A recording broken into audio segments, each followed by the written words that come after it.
Sa panahon ng mabilis na impormasyon at kaliwat kanang balita, kailangan mo ng isang channel na mapagkakatiwalaan, diretsyo at para sa bayan. Ito ang Balitang Pambansa, ang iyong bagong tahanan ng mainit na issue, tunay na impormasyon at mga balitang hindi mo dapat palampasin. Mula sa mga trending na kaganapan sa social media hanggang sa mga seryosong isyong pambansa. Bantay kami sa bawat sulok ng bansa para sa iyo. Hindi lang basta chismis, kundi validated news, mga impormasyon na may batayan at mga kwento ng tunay na buhay Pilipino. At kung gusto mong laging nauuna sa kaalaman, huwag kalimutang mag-like, mag-share at higit sa lahat, mag-subscribe. Dahil sa Balitang Pambansa, balita mo, boses mo, bayan natin ito.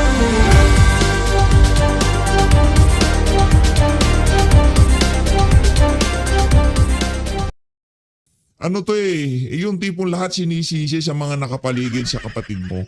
Yung iwanan mo na yan, bongbong. Ginagamit ka lang ng mga yan. Ang tanda na ng kapatid mo, mapahanggang sa ngayong mga panahon na to, nagpapagamit pa rin siya. Wala na doon sa mga nakapaligid sa kanya ang problema, Amy Marcos. Ang problema na dito yung mismong presidente. Bakit? Anak ng Petrang Garabata, mga bad influence, gusto niya rin eh. Magnanakaw yung mga kasamahan niya, gusto niya rin eh. Diba? Maraming insertion at dapat proponent din yung mga nasa Malacanang, gusto niya rin eh. Paano natin sisisihin yung mga nakapaligid sa kanya? Kaya nababanatan ka rin, Senator Amy. Alam ko mahal mo pa rin ang kapatid mo kahit nabangag yan. Pero ang atin lang ho dito, hindi natin pwedeng isisi sa lahat ng nakapaligid dito kay Marcos Jr. ang lahat ng sisi. Diba? Sa ayaw sa gusto mo, may pananagutan ng kapatid mo at hindi ho kasalanan ng mga nakapaligid sa kanya. Hindi lang kasalanan ng mga nakapaligid sa kanya ang mga kung bakit yan ang nangyayari ngayon sa iyong kapatid na bangag. Kayo dyan, wala naman umaasikaso sa kanya. Kaya kung ako sa kanya, pangalagaan muna niya ang sarili niya. Anong walang umaasikaso? Anak ng tokwa, almusal, tsongge, merienda, pulburon. Anong walang umaasikaso? Bantakin mo, hahainan ka ng almusal mo, mag-aalmusal ka ng ganon. Hindi ba pag-asikaso ang tawag doon? Diba? Tapos, magpa-plug ceremony, meron kang white powdery substance sa ilalim ng ilong. Hindi ba pag-aasikaso ang asikaso nila ang kapatid mo ngayong mga panahon na to? Ay, Marcos, baka hindi mo alam ha. Pagdating doon sa mga insertion, mga program appropriation, asikaso nila ang kapatid mo, yung mga tao dyan sa House of Representatives. Huwag mo sabihin hindi siya inaasikaso, anak ng tokwa. Magpalakas siya. Ayan. Talikuran na niya, lahat ng nakapaligid dyan sa palasyo, panggulo lang yan. Wala sa kanila ang talagang nagmamahal sa kanya. At ay... Mahal na mahal nila ang kapatid mo. Ay, Marcos Jr., huwag ka maniwala dito kay Amy Marcos. Kung ano man ang pinagkakaabalahan mo ngayong mga panahon na to, kung ano mang sanhi ng diverticulitis mo na yan, pagpatuloy mo lang yan. Wala namang problema sa amin kung gusto mo ng sumakabilang buhay ng mahaga eh. Wala namang problema sa amin yan.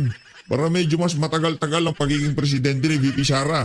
Kung gusto na magpaalam, kung ito si Marcos Jr. sobrang galit sa sambayan ng Pilipino, ayaw na niya makasama sa mga susunod na panahon, okay lang naman sa amin yun. Ayaw naman namin kasama yung kapatid mo.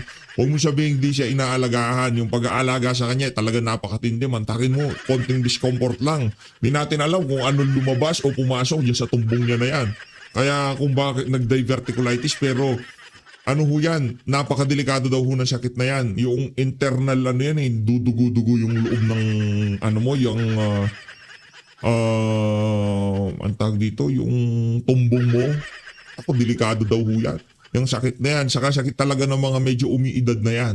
Kaya itong si Marcos Jr., nung sinabi niyang hindi life-threatening, kalokohan ho yan. Di ba? Matagal na ho natin siya hindi nakikita nagpapa-epal sa media. Siguro bukas, Lunes, dahil yung impeachment niya ay talagang sasalansanin na.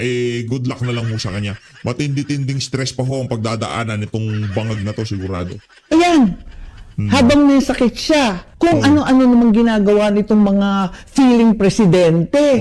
Naku!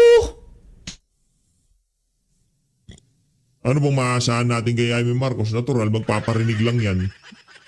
Ito ho. Siguro napanood nyo na ho ito yung mayor ng Ahmad, si Mayor Ahmad Ampatuan Ang mga ganap po ngayon sa Pilipinas, hindi na ho biro. Kaya para dito kay John Vic Remulla, tigil-tigilan mo kami sa pagsabi na safe ang Pilipinas Walang yakan John Vic Remulla ka. Hindi ko na ho ipapakita yung actual na ika nga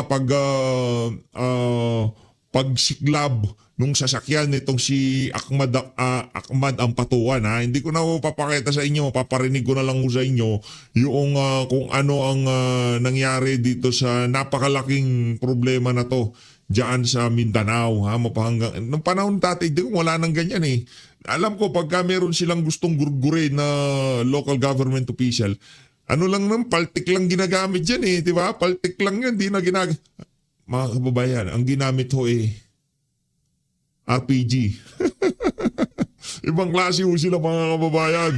Kaya nung pagka naririnig na nagpapanting yung tiyangan natin pagka sinasabi ni John Vic Remulla na shape na ang Pilipinas. Di ko ipapakita yung nasa taas na video. Marahil napanood nyo na to. Ayan ho. Si Mayor Bumaba. Sir, okay po siya ngayon. Bumaba. Yung dalawang securities niya nasa grabe hospital din po. Both ay may tama sa left side ng abdomen. Grabe Pero si Mayor, ma'am, may tama din po siya? O yung dalawang security lang Si po niya? Mayor. Ayan Yung dalawang security po, sir. Okay Nako. po. So yung driver po at Hindi ko na ho hindi ko na ho tatapusin yung video na yan kasi medyo maselan ho yan Para dito sa magkapatid na Remulla na to, ngayon yung sabihin sa sambayan ng Pilipino, lalo ritong buwisit na John Vic na to, sinasabi niya malinis na daw ang Pilipinas ngayon, safe na Safe na ngayon Anong nangyayari na to? Yan ba ang matatawag na safe? Yung ginawa na yan kay Ahmad Ampatuan? Yan ba ang matatawag na safe? Na kung saan hindi napaltek ang ginagamit nila pagka gusto nilang makadispatcha, makagurgur ng isang local government official? Hindi na Anak na to. Grenade launcher mo.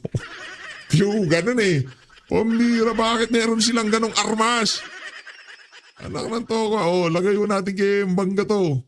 Pambira tong si Mangga, maraming nakamiss dito kay Mangga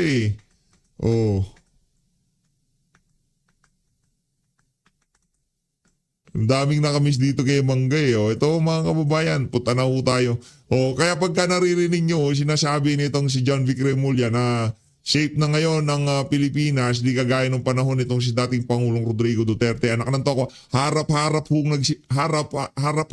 ho kayong pinagsisinungalingan ng mga Remulla na yan. Kaya kung ako sa inyo, pagka nakita nyo yung mga yan, kayo na humbala kung gusto nyo murahin, nasa sa inyo na yan.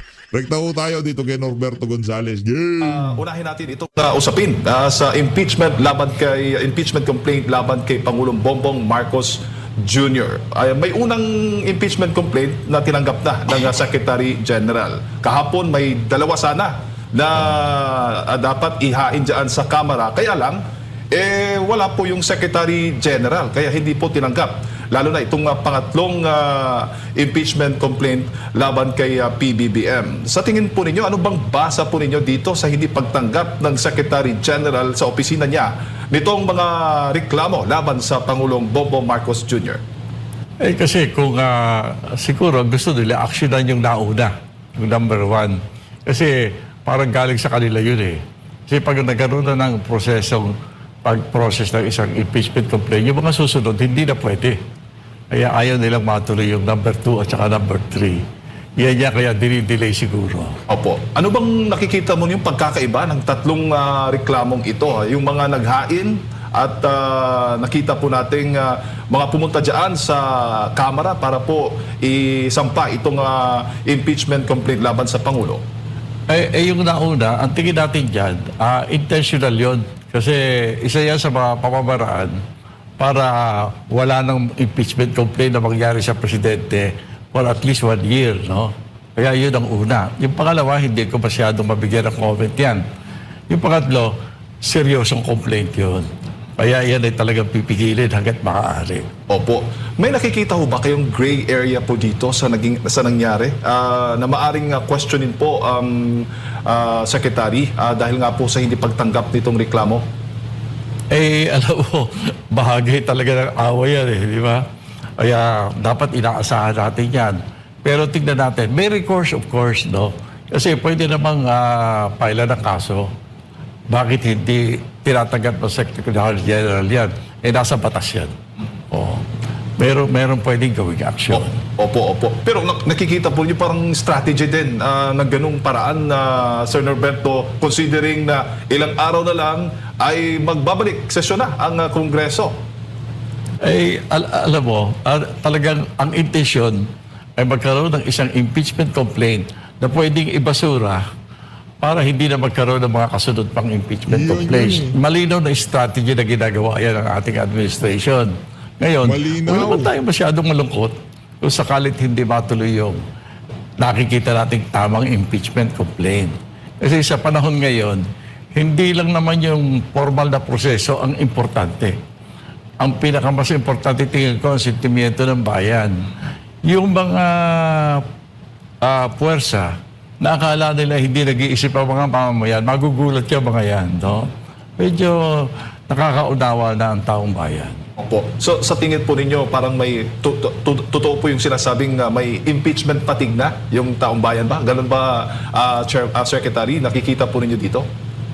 Ganyan talaga yan kahit ang lahat ng action ganyan talaga ay may assumption tayo na talagang nagmamanipulate na kung kinakailangan para proteksyonan ang opisina ng Pangulo.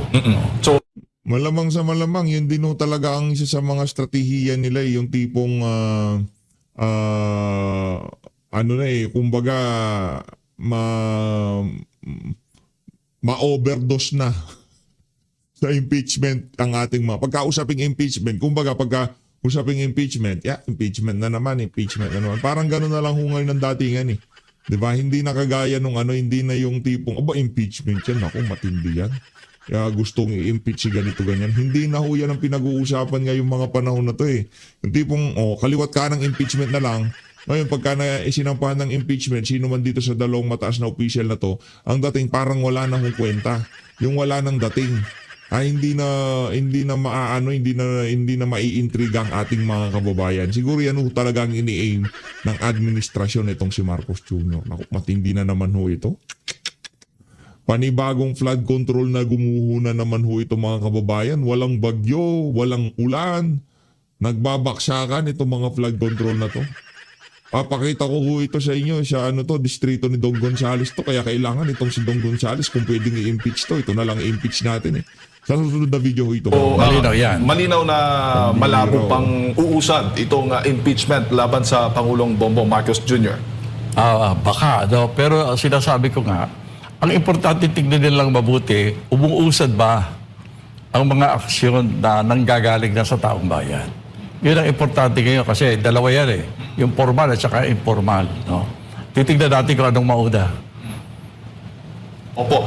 Doon sa grounds ng impeachment complaint laban kay Pangulong Bongbong Marcos Jr., pagbatayan natin yung unang impeachment complaint nga inihain itong si Attorney De Jesus at nindorso nga na isang kongresista, Sir Norberto.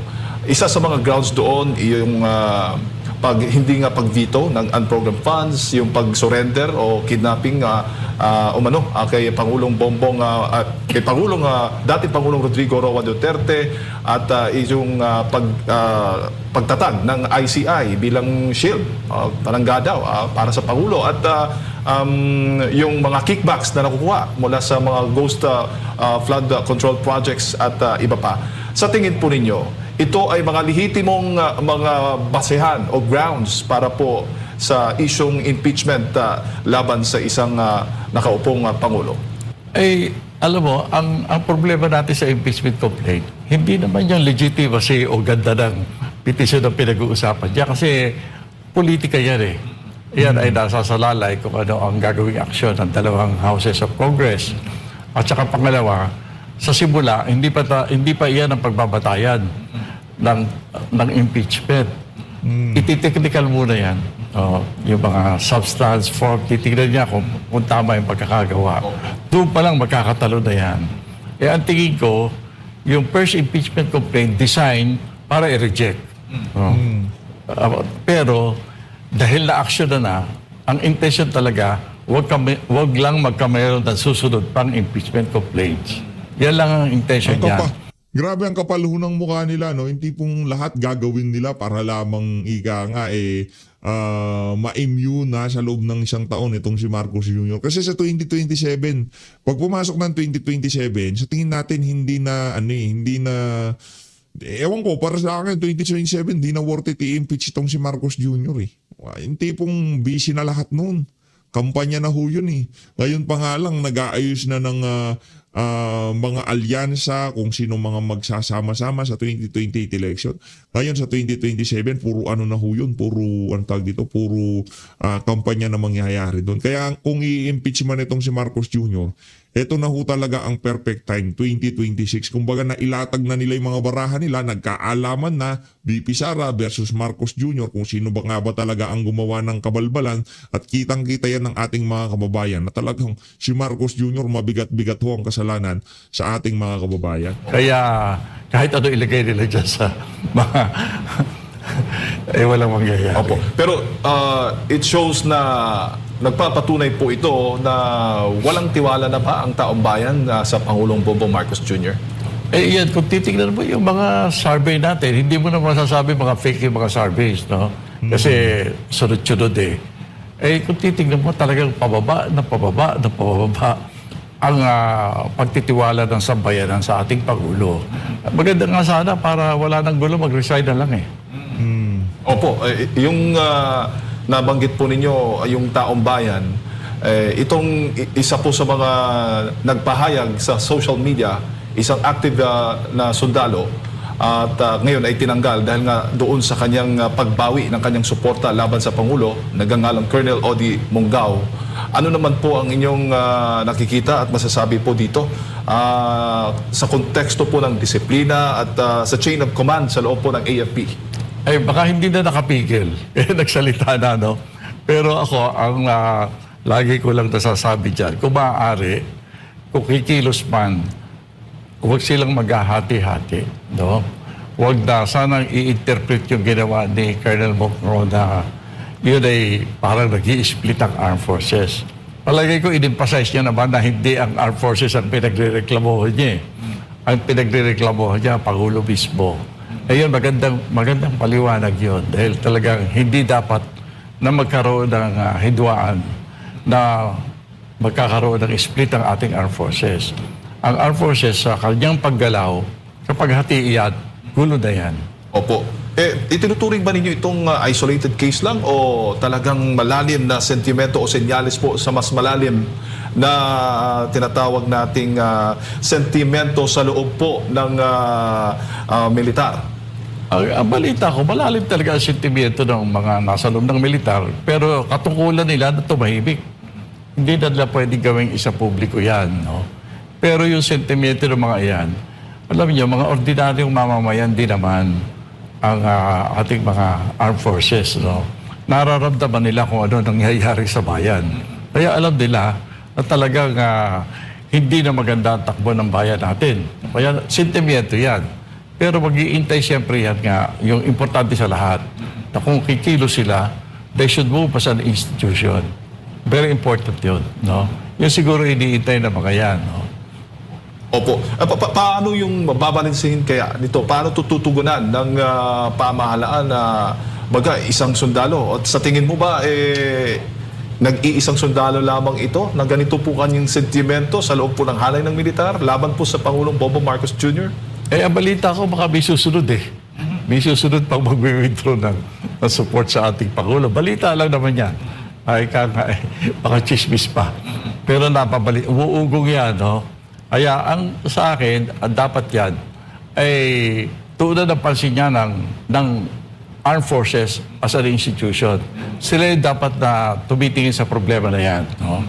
Ang Malacanang, kung kilo sila at medyo hindi fair yung kanilang magiging action dyan, ay lalo lang sasama at lalo lang magagalit ang sambayanan sa kanila. Opo. Bago ko lang pasok kay Partner Admar, Sir Norberto, sa panahon mo ba, noon may delaying tactics ba pagdating sa impeachment ng isang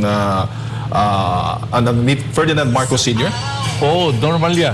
Normal yan ang ginagawa kasi Sinong nanonood ng reels habang nag interview tayo? De, joke lang. Nagulat lang ako, biglang merong kumantang isang araw. siyempre, Pero nag-i-scroll siguro, abang na doom scrolling. Wala na eh. Wala kayo dyan. lahat ng Pangulo ayaw ma-impeach, no? Correct. Kaya Tama naman. hanggat maaari, i-delay mo yung kung may nag-a-attempt na i-impeach ka, no? Hanggat maaari, bago man lang ma-file, haharangin mo na eh. Kung na-file na, titignan mo kung paano pwedeng gawin. Secretary, magandang umaga si Admiral. Good morning. Opo, sir, dito po sa impeachment po, no? Ano po yung dapat na makita dito ng taong bayan? Kasi lagi na lang naririnig ang salitang impeachment. Last year, talagang ang sentro dito yung pangalawang Pangulo.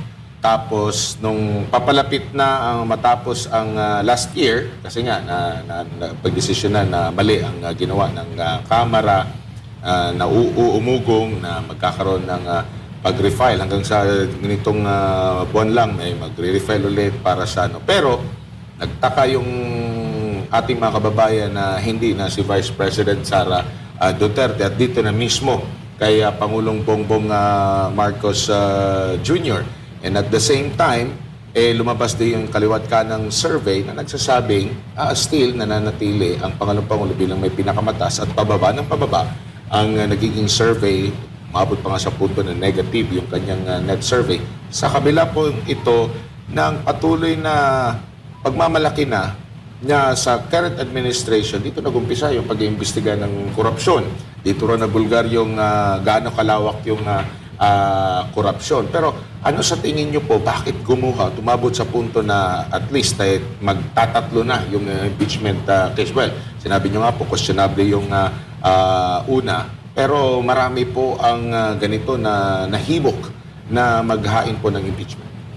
Alam mo kasi, yung kawalan ng tiwala sa Pangulo, ng halos nakakarami nating mamamayan, totoo yan. At kitang-kita na yan. Talagang galit ng ating taong bayan. Hindi lang alam ng taong bayan kung paano ang gagawin nila para mapalitan ng gobyerno. No? May iba-ibang pamamaraan. Kaya may mga grupo tayo na gusto na nila rin palitan ng pamahalaan. Yan yung mangyayari kung mapalitan ng Pangulo. Kaya ang ginagamit nila, yung umiiral na sistema, ayan ay impeachment. No? Kaya talagang madaming magtatangka yan. No? Kaya lang, siyempre, sa kabila naman, haharangin yan. Yun po tungkol kay Vice President Sara, kinakatakutan lang yan. May isang grupo na nabubuo sa ating sistemang politikal na gustong sila ay matanggap ng tao na sila ang magliligtas sa sambayanan. Pero kailangan maiboto sila sa 2028. Ang problema nilang malaki, mukhang si Vice President Sara, mukhang kaya silang talunin. Kaya pinipilit nila, talunin na ngayon. Ano ho yan yung mga dilawan at pinklawan, gusto ho nilang presenta sarili nila na sila ang tagapagligtas ng sangkatauhan. Diba? Parang sila ang sinugo. Para ika nga, maituwid ang lahat ng kabuktutang ginawa ni Marcos Jr. Hindi ho na-realize nitong si Marcos Jr. na kung sakaling manalo itong mga pinklawan at dilawan na to, baka mas worse pa yung gagawin nitong mga dilawan at pinklawan na to doon sa ginawa ni Marcos Jr. kay dating Pangulong Rodrigo Duterte ang gagawin sa kanya nitong mga dilawan at pinklawan na to. Hindi, ano yan, mga traitor ho yan, mga dilawan, mga kampo ni Lenny. Naku, mga traitor ho yan. Yan si Antonio Trillanes. Siguro ngayon mga paginabang pa sila sa Malacanang kaya nila linalapitan. Kumbaga, kasi meron silang iisang agenda na makamkam ang lahat ng kayamanan sa Pilipinas at hindi na makabalik sa Malacanang ang mga Duterte. Kaso ang kalaban nila ho dito, hindi naman politiko, sambayan ng Pilipino. Yun ho ang hindi nila naiintindihan sa nangyayari ngayon sa ating bayan. Akala nila kalaban nila mga Duterte. Hindi. pag nagpresenta kayo ng isang option na kung saan pagka yan establish niya sarili niya, hindi ako hawak ng oligarko, hindi ako associated kay Marcos, hindi ko kilala yung mga pinglawan at dilawan, yan ang ating iboboto dyan sigurado. Pero BP Sara pa rin, naghihintay pa rin tayo dun sa ika nga maging presidency siya ngayon 2026 at mabigyan na ng katarungan ng ginawang pagnanakaw ng administrasyon itong si Marcos Jr. Especially doon sa mga mahirap nating kababayan. Naku, napakarami yung naperwisyo dito sa mga kaadikan ng presidente na to, sa totoo lang. Tanggalin nila So, yan. kumbaga, yung minsang nasabi ni, kung di ako nagkakamali, parang si Senador Cayetano ito, sabi niya, talunin niyo na lang sa 2028. Oo. Kumbaga, ito'y patunay ba na talagang malakas na contender at sa paano paparaan ba nakikita niyo po Ginoong Norberto sa paano nila matalo ang isang Duterte sa pamamagitan ba ng ganito hindi ba ginawa na nila ito noon pa na ganitong klaseng mga taktika mga paninira? Alam mo, kasi gusto talaga nilang manalo sa 2028. Ang nakikita siguro nila, they're so unpopular. Kasi nararamdaman yan Kasi alam mo, yung marami sa nagpaplano na tanggalin si Vice President Sara, alam mo, namuno na sa gobyerno ang ilan dyan. At kaya nga nanalo ng todo si President Duterte Kasi nga, sa reklamo, sa incompetence na nakita nila, yung administrasyon na natalo tuloy. No? Yung pinalita ni President Duterte, maraming incompetent doon. Yan, nagpipilit bumalik ulit ngayon. At nakikita naman nila na para bang unahan dyan si Vice President Sara, baka hindi sila manalo. O baka hindi sapat ang pandaraya para talunin. Pero nakikita nyo po ba na nabigyan sila ng sapat na panahon itong mga nakalipas na mahigit 3 taon na para makabawi sa kanilang pagpapaganda sa kanilang imahe talaga, yung legit na talagang mararamdaman ng taong bayan? Alam mo yung mga opposition nga na nagsasabing opposition ngayon, yung first 3 years ni Presidente Marcos, sinamantala nila para magkapera. Kasi ang tingin nila, kung wala silang tamang kaban ng panlaban, baka matalo pa sila. Kaya ang una nilang ginawa, umampi sila sa Pangulo. Kaya nagtataka nga ako sa Makabayan Black Nakikita ka, bakit nagpapail ng impeachment complaint ngayon? Ang pinanggalingan na kanilang puhunan ay ang tropa ng ating Pangulo at saka ng ating dating speaker. Ang ibig sabihin pa, sapat na yung nakuha nila. Kaya lalaban na sila ngayon.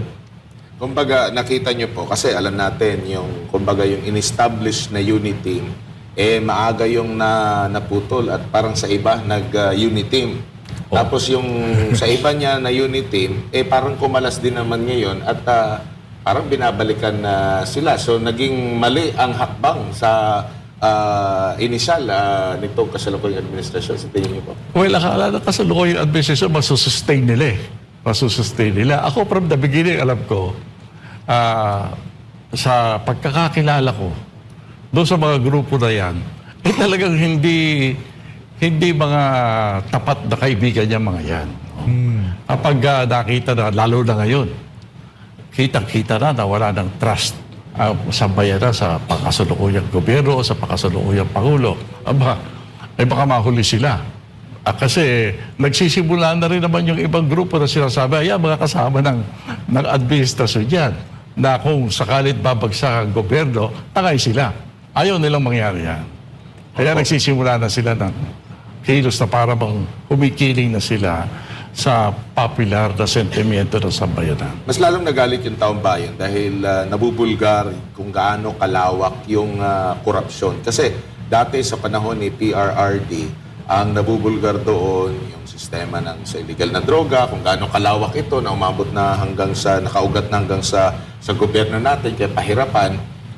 Yun yung talagang tinutukan sa nakalipas na administrasyon. Now ngayon, ang mas malubha naman ngayon is ang pera ng taong bayan at nakita yung lawak, gaano sinalaula yung pera ng taong bayan. Pero still, kasi pwede nilang i-corrupt ito para meron silang sa kanila at makontrol nila yung naratibo. So, kahit gaano kalaki ba ang pera, kahit gaano kalaki yung ninakaw, hindi pa rin mananaig, kumbaga hindi pa rin makokontrol talaga yung naratibo. Alam mo, ang pag-aralan natin, yung dalawang people power na nangyari sa atin. Ang panahon ni Marcos Sr., hindi natin